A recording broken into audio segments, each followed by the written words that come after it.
Well, it's been a fantastic journey for the team. I think it's before we get to the chances, it's been a magnificent opportunity having the semi-finals and finals at Wembley and 60,000 people. And we're right in the middle, of course, of the pandemic. And so it's bigger than the game itself, because so many people are attracted to major events like sport. It's a national event. And the nationality of our country have been affected, like the rest of the world, with this terrible pandemic.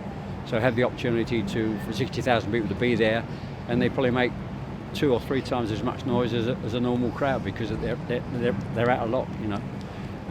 What are our chances? Good. We've got a very good team. We're doing very well managed, and right from the start I felt we have a very good bunch of young players, a lot of very, very good players, and I always felt we had a chance.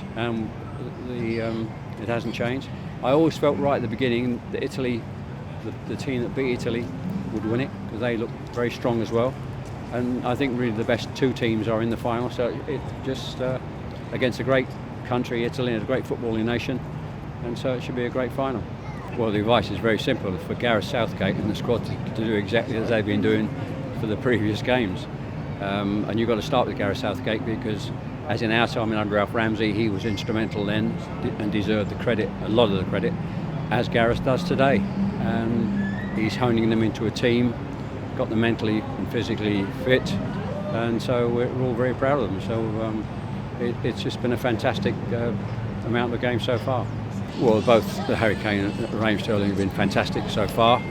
I have to say it'll be very hard for any team to score 3. I predict it's going to be a very, very tight game against 2 fantastic teams. So you really, I can't see a 4-2 scoreline like we saw in '66. That would be a big shock, really, because you can't see either team conceding those amount of goals. So it will be very hard, as is proved for the last 55 years, for a player to score 3. But I've had a great record, and somebody's got to do it. But it's not about an individual about scoring 3. It's just about, which has been right the way through, a great team winning. Oh, as I said earlier, you start with the boss. The boss and the management, his management leadership has been absolutely fantastic. And he is, when you're in charge of England, my old boss once asked, when he was in charge, Ron Greenwood, they said, who do you report to? He meant within the FA. He said, I actually report to the whole country. And the press is 1,000 times bigger today.